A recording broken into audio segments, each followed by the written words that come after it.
নজর রাখবো পরবর্তী সংবাদে। দ্রব্যমূল্য বৃদ্ধির প্রতিবাদে সরব হয়েছে সিপিএম। অবশ্য আজকে রাজ্য জুড়ে তাদের এই বিক্ষোভ মিছিল এবং সে সঙ্গে সভার ছবি আজ লক্ষ্য করা গেছে।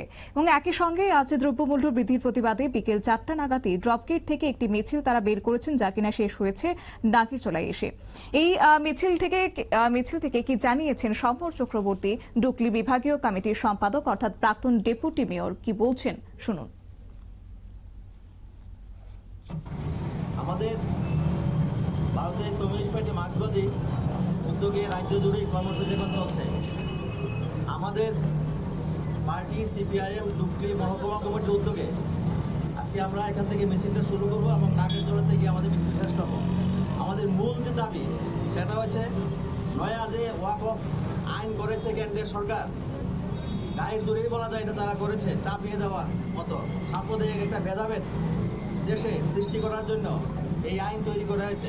কাজে আমাদের দাবি হচ্ছে, যেটা গোটা দেশ জুড়ে আজকে আওয়াজ উঠেছে, যে অবিলম্বে এই আইন প্রত্যাহার করতে হবে। এটা হচ্ছে আমাদের এক নম্বর দাবি। তারপর আমাদের দাবি হচ্ছে এই যে রান্নার গ্যাসে হঠাৎ করে অস্বাভাবিক মূল্যবৃদ্ধি 50 টাকা 1 লাখের জন্য বাড়িয়ে দিল। এমনিতে মানুষ নাজেহাল, প্রতিটি জিনিসপত্রের দাম বাড়ছে, বেকারদের কর্মসংস্থান নেই, রেগার কাজ থেকে আরম্ভ করে শহরে তুলে কাজ এগুলি কমিয়ে দেওয়া হয়েছে। জিনিসপত্রের দাম বাড়ছে, মানুষের কর্মসংস্থানের সুযোগ কমে যাচ্ছে, রোজগার কমে যাচ্ছে, আয় কমে যাচ্ছে।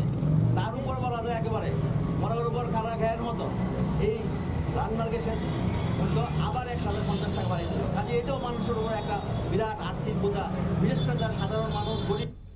আপনারা শুনলেন সমর চক্রবর্তীর বক্তব্য। অবশ্য তারা আজকে সরব হয়েছেন প্রথমত ওয়াকফ আইন প্রত্যাহার এবং দ্বিতীয়ত রান্নার গ্যাসের দাম মূল্য বৃদ্ধি রোধ করা এবং তৃতীয়ত দ্রব্যমূল্য বৃদ্ধির প্রতিবাদে আজকে তারা সরব হয়েছেন এবং কেন্দ্রীয় সরকারকে কটাক্ষ করেছে। সেই নিয়ে সিপিএম ডুকলি মহকুমা কমিটির উদ্যোগে বিক্ষোভ মিছিল আজ সিপিএম এর। নিয়ে নিচ্ছি ছোট্ট একটি বিজ্ঞাপন বিরতির সঙ্গে থাকুন।